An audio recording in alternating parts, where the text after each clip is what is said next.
Red Narradores Ecuador invita a Mil Noches y Más de Cuento, un programa emitido desde Casa Memoria para los amantes de las historias en todos los rincones del mundo. Buenas noches, queridos amigos y amigas de la Red Narradores de Ecuador. Hoy con unos cuentos literarios de una autora muy reconocida como es Silvina Ocampo. Tiene unos cuentos maravillosos, son pequeñas joyas que a uno lo dejan trastornado, al menos a mí me dejan trastornado. Me he hecho un fanático de sus historias, las leo uno a uno, al contrario que otros libros que los leo de corrido. Silvina, la prefiero pensar, lo prefiero masticar, de vez en cuando, todo un día. A veces me leo 3 de golpe, y esta debe ser la cuestión de esta noche. Vamos a leer 3 cuentos, vamos a compartir con ustedes 3 cuentos de Silvina Ocampo. De su colección de cuentos que tengo yo, se llama Cuentos Completos, volumen 1, editados en 1999 por la editorial MC.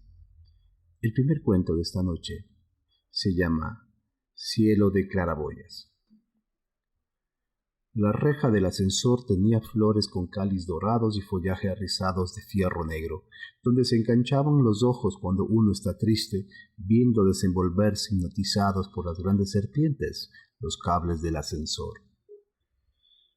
Era la casa de mi tía más vieja, a donde me llevaban los sábados de visita.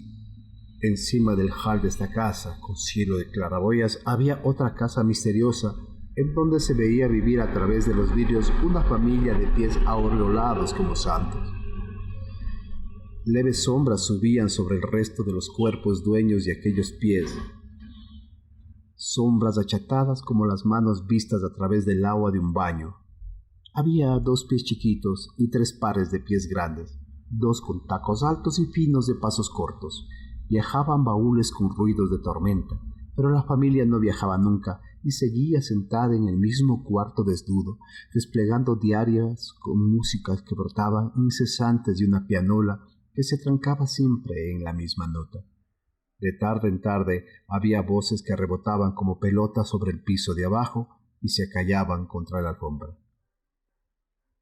Una noche de invierno anunciaba las 9 en un reloj muy alto de madera que crecía como un árbol a la hora de acostarse. Por entre las rendijas de las ventanas pasadas de cortinas, siempre con olor a naftalina, entraban chiflones helados que movían la sombra tropical de una planta en forma de palmera. La calle estaba llena de vendedores de diarios y de frutas, tristes como despedidas en la noche. No había nadie ese día en la casa de arriba, salvo el llanto pequeño de una chica, a quien acababan de darle un beso para que se durmiera, que no quería dormirse, y la sombra de una pollera disfrazada de tía, como un diablo negro con los pies embotinados de institutriz perversa. Una voz de cejas fruncidas y un pelo de alambre que gritaba «¡Celestina! ¡Celestina!», haciendo de aquel nombre un abismo muy oscuro. Y después que el llanto disminuyó despacito, aparecieron 2 piececitos desnudos saltando a la cuerda y una risa, y otra risa caían de los pies desnudos de Celestina en camisón, saltando con un caramelo guardado en la boca. Su camisón tenía forma de nube sobre los vidrios cuadriculados y verdes. La voz de los pies embotinados crecía. «¡Celestina! ¡Celestina!». Las risas le contestaban cada vez más claras, cada vez más altas. Los pies desnudos saltaban siempre sobre la cuerda ovalada, bailando mientras cantaban una caja de música con una muñeca encima. Se oyeron pasos endemoniados de botines muy negros, atados con cordones que al desatarse provocaban accesos mortales de rabia. La falda con alas de demonio volvió a revolotear sobre los vidrios. Los pies desnudos dejaron de saltar. Los pies corrían en ronda sin alcanzarse. La falda corría detrás de los piececitos desnudos, alargando los brazos con las garras abiertas, y un mechón de pelo quedó suspendido, prendido de las manos de la falda negra, y brotaban gritos de pelo tironeado. El cordón de un zapato negro se desató y fue una zancadilla sobre otro pie de la falda furioso, y de nuevo surgió una risa de pelo suelto y la voz negra gritó haciendo un pozo oscuro sobre el suelo: «¡Voy a matarte!». Y como un trueno que rompe un vidrio, se oyó el ruido de jarra de loza que se cae al suelo volcando todo su contenido, derramándose densamente, lentamente, en silencio, un silencio profundo, como el que precede el llanto de un chico golpeado.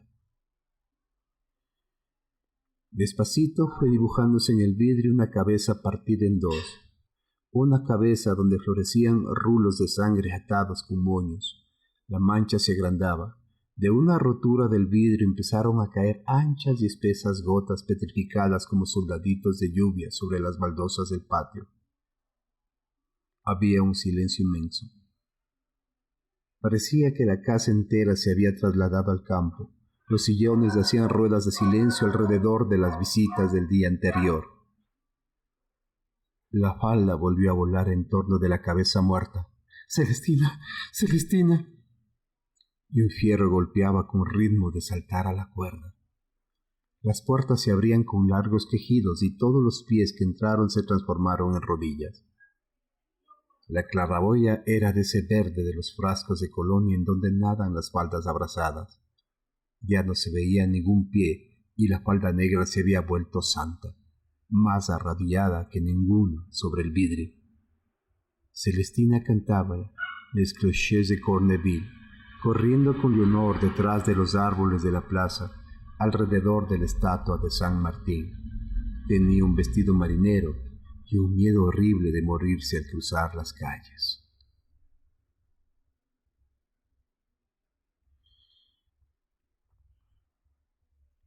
Ustedes dirán, ¿qué les parece esta primera historia?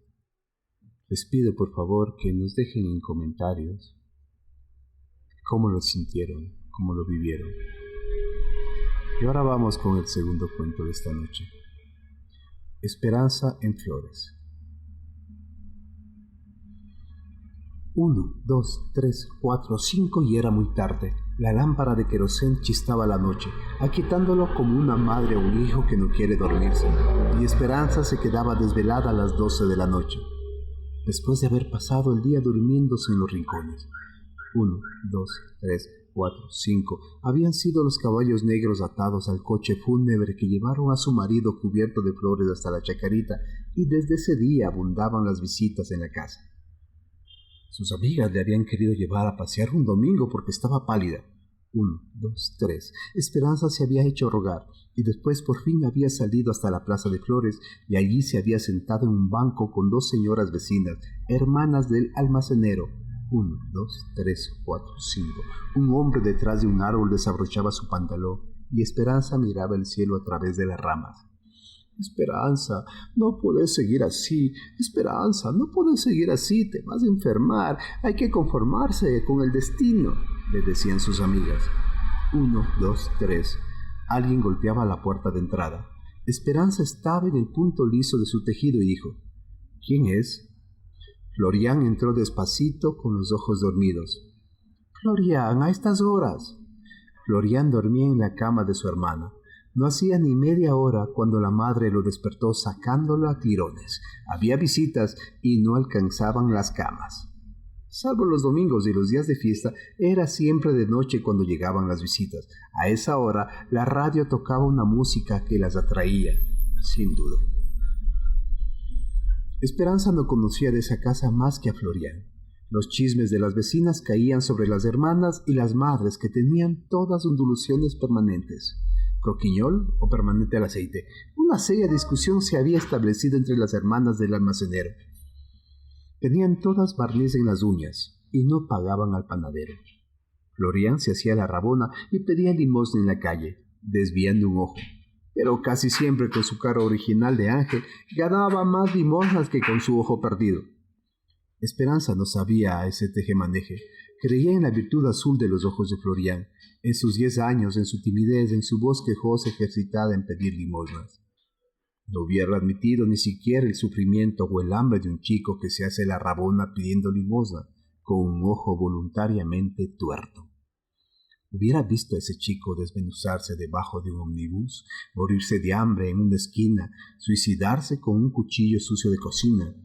No hubiera dado un paso por salvarlo. Solo la virtud inocente de los ojos de Florian, igual a los ojos de un niño Jesús, le ganaba el corazón, hasta hacerlo sentar a veces sobre sus escasas faldas a las 12 de la noche cuando estaba sola. Entonces, creyendo salvarlo de su familia, le enseñaba oraciones que venían escritas detrás de las estampas, con 20, 40, 50 días de indulgencias. El sueño ponía sus manos santas sobre los ojos de Florian, mientras contaba todo lo que había trabajado en la casa aquel día. Había ayudado a Leonor a barrer el cuarto. Leonor tenía que planchar un camisón nuevo, tenía que arreglar las flores de papel en el florero de su cuarto sobre una carpeta de macramé. Y él había tenido que limpiar el excusado, había tenido que pelar las papas, limpiar todas las verduras para el almuerzo. «Pobre angelito», suspiraba Esperanza. Después, había llegado tarde al colegio por culpa de su hermana. La maestra le había pegado con un látigo que tenía escondido en un cajón del pupitre. Le había dicho que no quería recibir ningún vago en la escuela, ningún muerto de hambre, ningún hijo de puta. Esperanza levantó sus anchos brazos sacudidos de espanto. ¿Es posible que la maestra te haya dicho esas cosas? Florian, mártir de su sueño, decía así con la cabeza. El día quedaba muy lejos detrás de la noche, y recordaba que había recorrido las calles de más tráfico torturándose los ojos sin conseguir una limosna.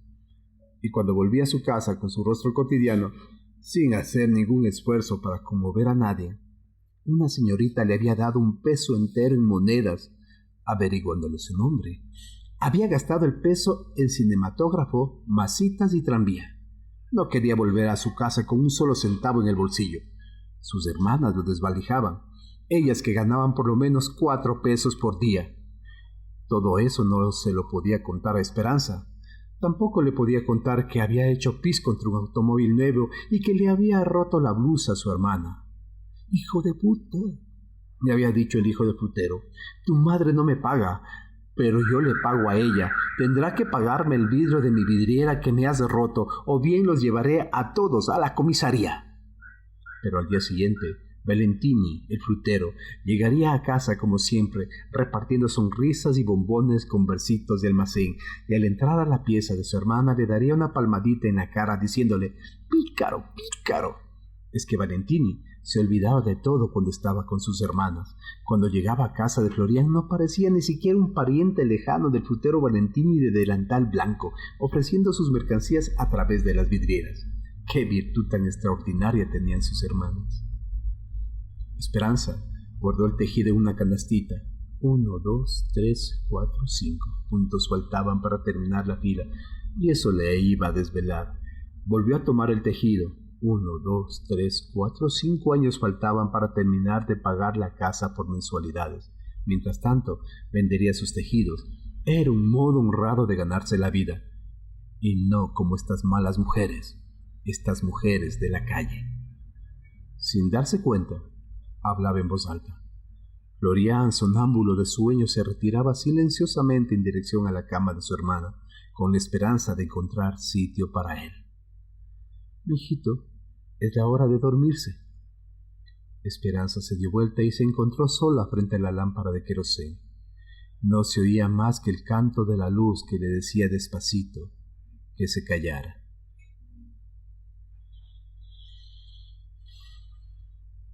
Para mí descubrir a Silvino Campo, de seré sincero, tengo un montón de lecturas represadas, como les había contado. Y descubrirla es como descubrir un misterio. Es como abrir las páginas de las vecindades, de las casas donde he vivido, de esas casas con múltiples vecinos y vecinas, de los amoríos, de las peleas, de los oscuros secretos que esconden las habitaciones de toda la vecindad. Terminamos esta noche con una última historia, una corta historia de Silvino Campo, que se llama Eladio Rada y la casa dormida. La casa era de varios pisos. Era una casa de campo con trechos inmensos de playas desiertas donde se asomaban los árboles y los ladrones. En los techos crecía cada día nuevas telarañas que enardecían el plumero más alto de la casa, y brotaban de los muebles y de las sábanas guardadas como plantas de un invernáculo oscuro olor a choclo recién cortado. Hacía frío en invierno en la casa vacía, pero a Eladio Rada, el casero, las estaciones no se le anunciaban ni por el frío ni por el calor. Nunca miraba el cielo. La llegada o la ausencia de la familia era el único cambio de estación que él conocía. Cuando empezaba a oír su nombre cercándolo a gritos por todos lados, voces grandes, voces chicas, llamándolo «Eladio, Eladio», sabía que llegaba el buen tiempo y que la familia pronto vendría a invadir la casa. Sabía que entonces las camas todas las noches se llenarían de mosquiteros, habría que quitar los forros blancos de los muebles, habría que encerrar los pisos para que los niños patinaran encima, rayándoles con resplandores opacos. Y entonces, solo entonces oía cantar las chicharras del jardín y ya no se animaba a mirar la estatua desnuda del hall. Pero ahora vivía en la mitad del invierno. La casa era de él solo y de los 4 perros que debía cuidar. Él mismo tenía que hacerse la comida con un calentador Primus que susurraba en el silencio de mediodía y de la noche. Hubiera tenido tiempo para dormir la siesta y para pensar con la mujer con quien quería casarse, si no hubiera sido por el miedo a los ladrones. Había lugares inexplorados de la casa, en donde se oían ruidos de noche que lo despertaban. Entonces se levantaba con la escopeta que le habían dado los patrones, revisaba las persianas, pero nunca llegaba hasta ese lugar lejano y misterioso por donde entraban los ruidos de la noche que hacen ladrar a los perros. Por eso Eladio Rada se dormía de día en los bancos del jardín y los chicos se burlaban de su cara de idiota. En un cajón lleno de clavos, recortes de diarios y alambres viejos, Eladio tenía guardada la fotografía de su novia. Sabía lavar bien y cocinar mejor. Era trabajadora, había salido a pasear unas cuantas veces y era el único recuerdo de su vida. Eladio no sabía cómo hacer para pedirle que se casara con él y cada vez que intentaba decírselo, ponía cara de perro enojado, dándole empujones al cruzar las calles. Pero Angelina no se daba cuenta de nada, ni siquiera le dolían los empujones y se despedía en las esquinas de las calles, riéndose con los jardineros. Eladio se pasaba las horas de invierno con los ojos sumidos en las baldosas del corredor. Angelina había desaparecido. No sabía si había soñado una novia con quien se fotografió en el jardín zoológico, un día memorable que fue a pasear a Buenos Aires. Angelina se había apoyado ese día sobre su brazo porque estaba cansada. Llevaba un traje nuevo, no tenía otro recuerdo, y cuando cruzaba el hall se detenía, mirando para otro lado, junto a la estatua desnuda. ¿Así sería el cuerpo de una mujer? Angelina debía de ser 3 veces más linda, 3 veces más gorda, cuando se bañaba tal vez desnuda por las mañanas. En esos momentos en que la cabeza de Eladio se surcaba de corredores por donde paseaba Angelina, su novia perdida, invariablemente oía ruidos de ladrones invisibles que hacían ladrar los perros y salían por la casa desierta a revisar las persianas que se multiplicaban alrededor de la casa. Un día, Eladio Rada se moriría y en el momento de morirse desfallecido en la cama del hospital con los ojos perdidos en las regiones del techo, se levantaría a revisar las persianas y las puertas de la casa donde se asomarán los ángeles. Díganos qué les parecieron estas historias de esta noche, historias literarias, por supuesto, que también siempre hay que volver a la literatura para descubrir estos pasajes de la vida, del alma, de los tiempos, tan bien retratados por Silvino Ocampo. Espero que nos encontremos mañana y pues por hoy me despido. Felicidades, muchas alegrías, muchas bendiciones, que su vida sea un hermoso cuento, digno de ser contado por sus sucesores.